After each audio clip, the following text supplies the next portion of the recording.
অন্তর্বর্তী সরকারের প্রথম বাজেটকাল। কর ব্যবস্থাপনায় আনা হচ্ছে বড় পরিবর্তন। কিছুটা বাড়বে ব্যক্তির করমুক্ত আয়সীমা। এক্ষেত্রে নিবন্ধিত জুলাই যোদ্ধারা পাবেন আরও বেশি ছাড়। বাড়তে পারে ইলেকট্রনিক্স যন্ত্র, মোবাইল ফোন সেট, সাবান, শ্যাম্পু, ফ্রিজ, এয়ার কন্ডিশনের দাম। কমতে পারে অপরিশোধিত তেল, চিনি শুল্ক। টায়ার, টিউব, ব্রেক শু, বাস ও মাইক্রোবাসের আমদানি শুল্ক কমানোর চিন্তা করছেন অর্থ উপদেষ্টা। কমতে পারে সম্পত্তি নিবন্ধন ফি।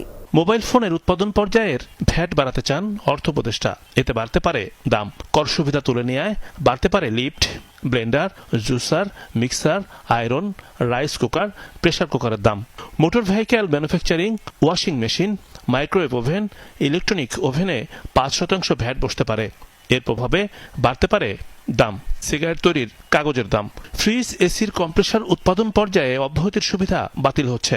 ওটিটি প্ল্যাটফর্মের সেবার উপর ধরা হচ্ছে 10% সম্পর্ক শুল্ক। প্লাস্টিকের সব ধরনের পণ্য, টয়লেট্রিজ সামগ্রীতে ভ্যাট 7.5% থেকে বেড়ে 15% প্রস্তাব করতে পারেন অর্থ উপদেষ্টা। ন্যূনতম কাস্টমস মূল্য বৃদ্ধির কারণে lipstick, eye makeup, face powder, কসমেটিক্সের দাম বাড়তে পারে। শুল্ক স্তর পরিবর্তনের কারণে বাড়বে কম্পিউটার অ্যাক্সেসরিজ, বেভারেজ বা পানীয়, শিশু খাদ্যের দাম। ভ্যাট বৃদ্ধির কারণে বাড়তে পারে প্লাস্টিক পণ্যের দাম।